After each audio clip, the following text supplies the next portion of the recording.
사랑하는 성도 여러분, 평안하셨습니까? 5월 5일 화요일입니다. 함께 찬송가 300장 찬양하심으로 오늘의 말씀 시작하겠습니다.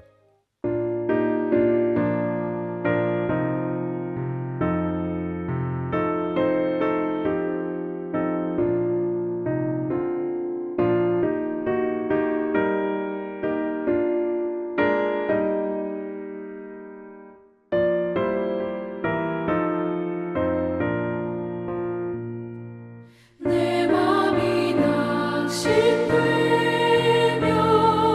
근심에 눌릴 때 주께서 내게 오사 위로해 주시네. 가는 길 캄캄하고 괴로움 많으나 주께서 함께하며 내 짐을 지시네. 그네가 내게 족하네. 그네가 족하네. 이 괴로운 세상 지날 때 그네가 족하네. 희망이 사라지고 친구 날 버릴 때 주 내게 속삭이며 새 희망 주시네. 싸움이 맹렬하여 두려워 떨 때에 승리의 왕이 되신 주 음성 들리네. 그네가 내게 족하네. 그네가 족하네. 이 괴로운 세상 지날 때 그네가 족하네.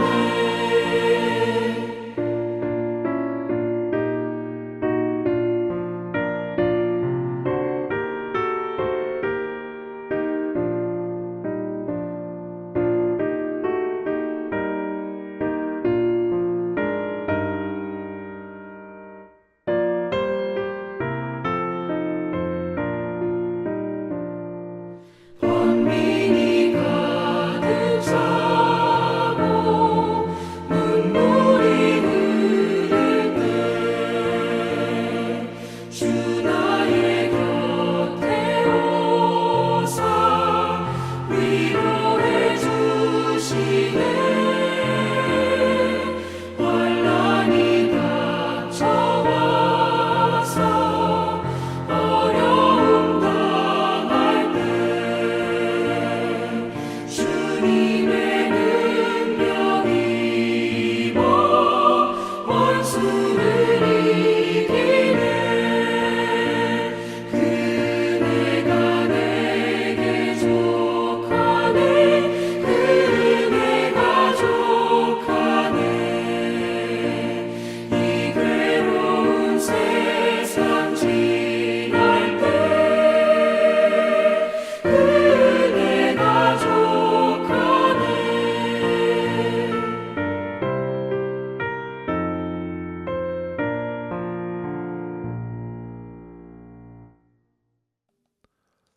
아멘.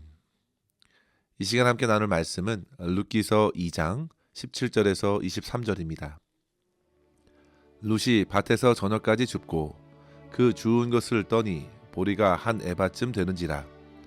그것을 가지고 성읍에 들어가서 시어머니에게 그 주운 것을 보이고 그가 배불리 먹고 남긴 것을 내어 시어머니에게 드리매 시어머니가 그에게 이르되 오늘 어디서 주었느냐 어디서 일을 하였느냐 너를 돌본 자에게 복이 있기를 원하노라 하니 룻이 누구에게서 일했는지를 시어머니에게 알게 하여 이르되 오늘 일하게 한 사람의 이름은 보아스니이다 하는지라. 나오미가 자기 며느리에게 이르되 그가 여호와로부터 복 받기를 원하노라. 그가 살아있는 자와 죽은 자에게 은혜 베풀기를 그치지 아니하도다 하고, 나오미가 또 그에게 이르되 그 사람은 우리와 가까우니 우리 기업을 물을 자 중에 하나이니라 하니라. 모압 여인 룻이 이르되 그가 내게 또 이르기를 내 추수를 다 마치기까지 너는 내 소년들에게 가까이 있으라 하더이다 하니, 나오미가 며느리 롯에게 이르되 내 딸아, 너는 그의 소녀들과 함께 나가고 다른 밭에서 사람을 만나지 아니하는 것이 좋으니라 하는지라. 이에 룻이 보아스의 소녀들에게 가까이 있어서 보리 추수와 밀 추수를 마치기까지 이삭을 주우며 그의 시어머니와 함께 거주하니라. 아멘. 성도 여러분, 우리는 룻기를 보면서 우리의 인생에는 결코 우연이 없다는 사실을 새삼 깨닫게 됩니다. 룻은 시어머니 나오미와 베들레헴에 도착하여 이제 새롭게 정착을 해야 하는데 당장 그녀가 할 수 있는 일은 그다지 많지 않았습니다. 기껏해야 하루하루 먹을 양식을 구하기 위해서 할 수 있는 것은 추수 때에 땅에 떨어진 곡식을 모아서 생계를 이어가는 정도였습니다. 그렇게 그녀가 처음으로 밭에 나가서 떨어진 이삭을 줍는 일을 하는데요. 때마침 그 밭이 누구의 밭이었는가 보십시오. 바로 보아스의 밭이었다는 사실입니다. 2장 3절에 보시면 룻이 가서 베는 자를 따라 밭에서 이삭을 줍는데 우연히 엘리멜렉의 친족 보아스에게 속한 밭에 이르렀더라 했습니다. 여기서 보면 우연히 룻이 엘리멜렉의 친족에서 보아스의 밭에 이른 것입니다. 그런데 여기에 더해 4절 말씀을 보시면 마침 보아스가 베들레헴에서 와서 그 밭을 순찰하는 것입니다. 이런 우연이 또 있을 수 있을까요? 사람의 시선으로만 보면 이런 상황을 우연이라고 밖에 설명할 수 없을 것입니다. 하지만 모든 것을 아시고 다스리시는 하나님의 관점에서 보면 전부 다 자연스럽게 진행되어가는 하나님의 섭리, 하나님의 다스리시는 역사라 할 수 있습니다.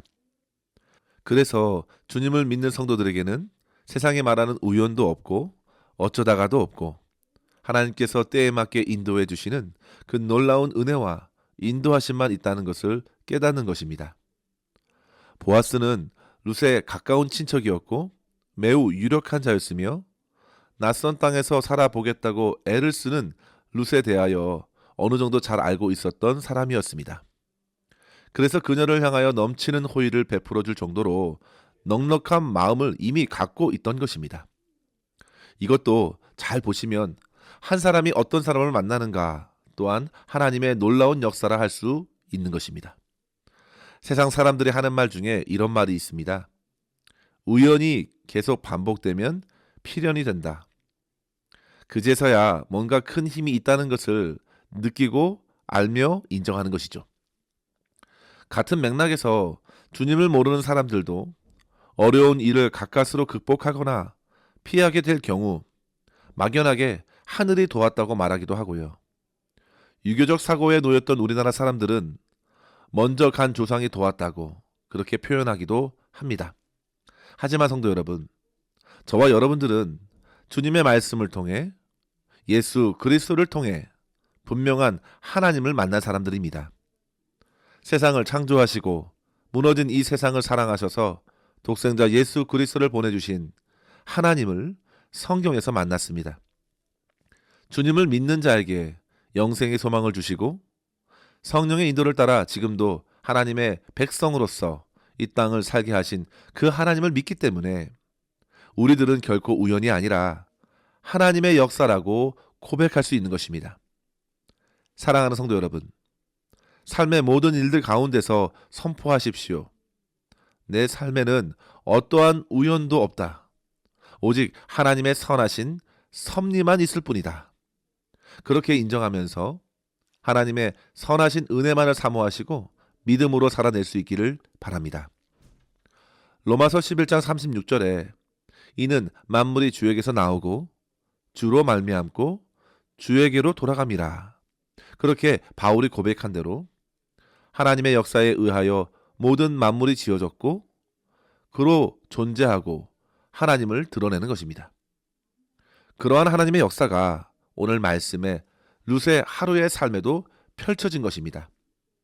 하루의 모든 일을 마치고 저녁에 집으로 돌아온 룻과 나오미의 이 대화를 통해서 우리는 하나님의 인도하심에 주목하는 나오미의 조언을 통하여 두 가지로 함께 교훈을 얻고 기도했으면 합니다.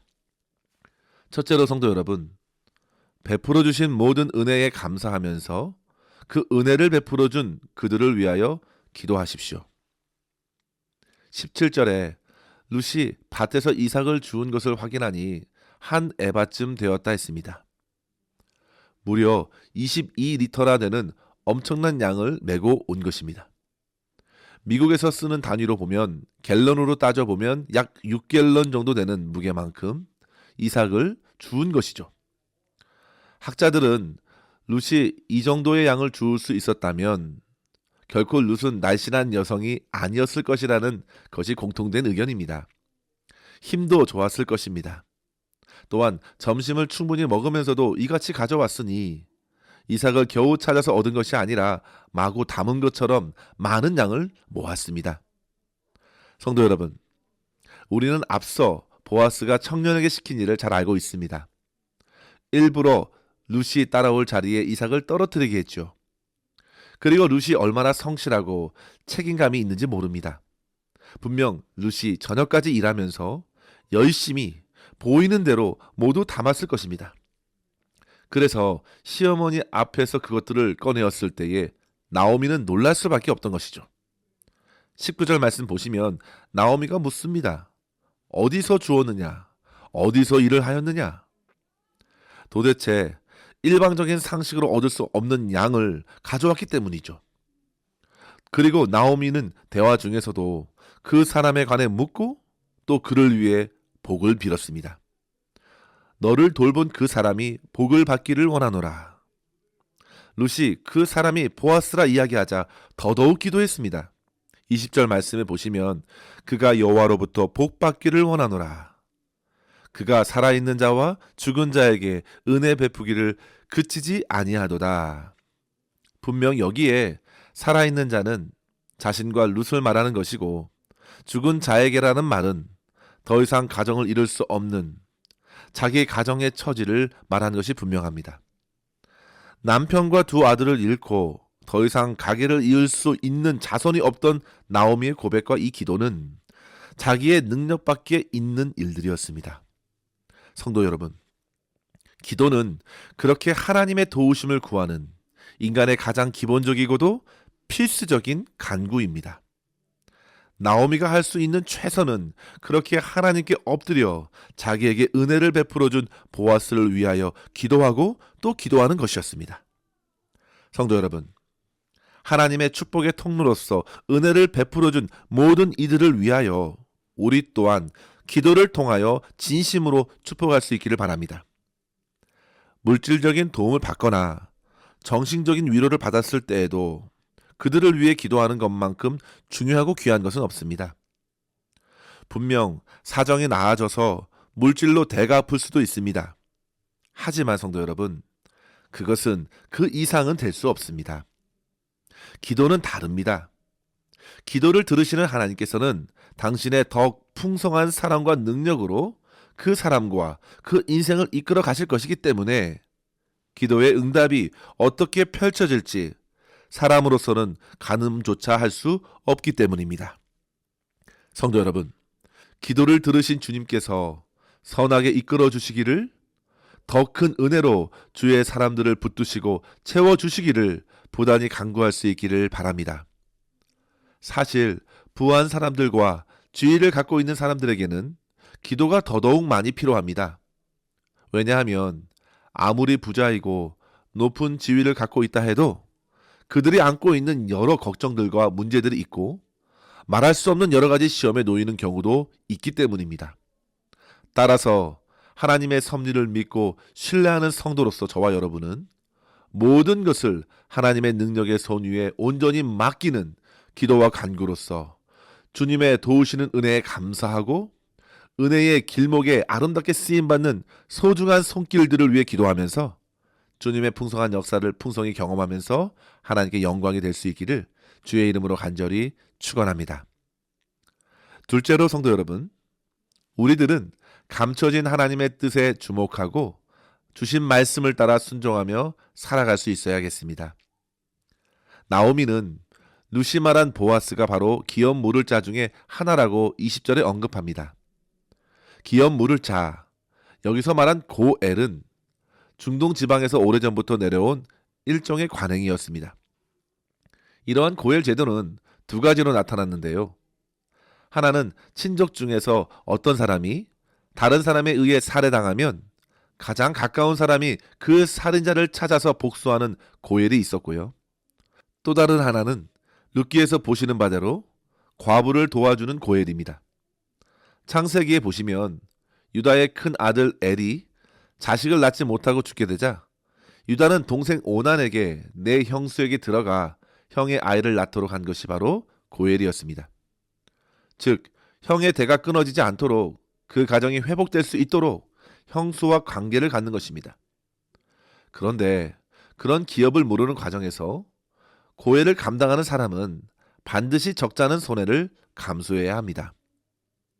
만약 형의 땅이 다른 사람들에게 팔렸으면 그 땅을 사서 다시금 형수와 그 아이에게도 주어야 하기 때문이죠. 룻기에 등장하는 고엘도 마찬가지입니다. 분명 그 사람은 희생을 감수해야 합니다. 그런데 보아스가 엘리멜렉과 가까운 친족 중에 하나이기 때문에 얼마든지 그 또한 그래야 할 가능성이 있었고, 만약 그에게 순서가 찾아왔을 때 그가 룻에게 자식을 있게 해준다면 룻은 그동안 간절한 바람대로 이스라엘에 속한 사람이 되고 이스라엘 기업을 함께 이어갈 수 있게 되는 것입니다. 그러한 일들을 나오미는 기대하고 주목하면서 오늘 본문에서 룻에게 일러준 것이죠. 보아스의 말대로 계속 그의 밭에서 이삭을 줍는 것이 좋겠다. 그리고 룻은 그 어머니의 말씀에 순종합니다. 성도 여러분, 나오미는 아직 이루어지지 않는 일들을 소망하고 있습니다. 하나님의 선한 일을 기대하면서 하나님의 뜻이 이루어지기를 바라보는 것입니다. 그렇다면 성도 여러분, 저와 여러분을 향한 하나님의 뜻은 무엇일까 한번 생각해 보십시오. 여러분들이 가장 간절히 붙들고 있는 뜻이 하나님께서 품고 계신 뜻과 어느 정도 차이가 있을지 한번 생각해 보는 것입니다. 그저 하루하루 최선을 다하는 것으로 그 뜻을 구하는 것은 아닙니다. 누구든 자기의 꿈과 비전을 위해서 그렇게 합니다. 성경은 그것을 말하는 것이 아닙니다. 하나님께서 저와 여러분을 향한 뜻은 첫째는 구원이고 둘째는 변화와 회복의 역사입니다.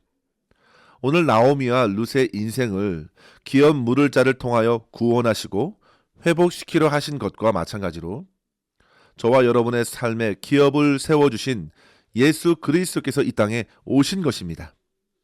그리고 모든 호의를 베풀어 주셨죠.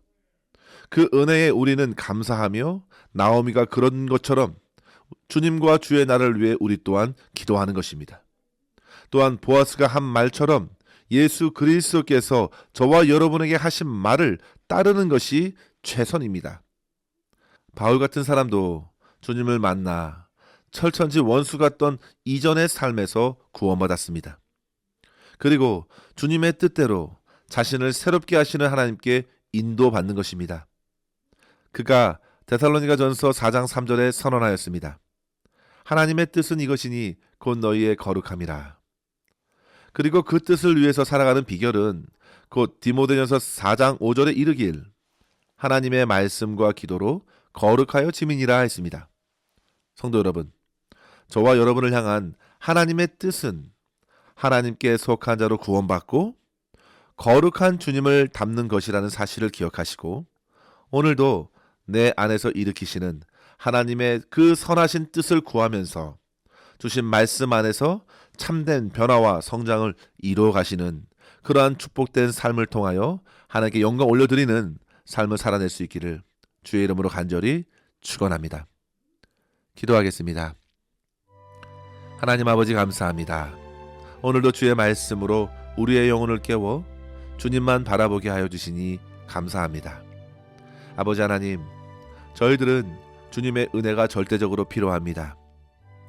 그리스도 예수를 통하여 부어주신 그 사랑과 놀라운 구원의 역사를 오늘도 풍성히 맛보게 하여 주시고, 받은 은혜를 따라 주변 사람들에게 은혜를 베풀고 섬기는 그 거룩한 삶으로서 우리가 온전히 변화되게 하여 주시옵소서. 기도와 말씀으로 주님을 더욱 닮아가게 하여 주시며, 나아가 주님을 알지 못하는 많은 주변의 사람들에게 하나님께서 다스리신다고, 우연이 아니라 주께서 선한 뜻대로 우리에게 역사해 주신다고 그렇게 믿음으로 선포하며 하나님을 전하는 삶으로서 승리케 하여 주시옵소서. 오늘도 우리의 모든 삶을 온전히 주님의 손에 의탁하옵고 감사드리며 예수님의 이름으로 간절히 기도하옵나이다. 아멘. 사랑하는 성도 여러분, 오늘도 주님과 함께 승리하시길 바랍니다. 감사합니다.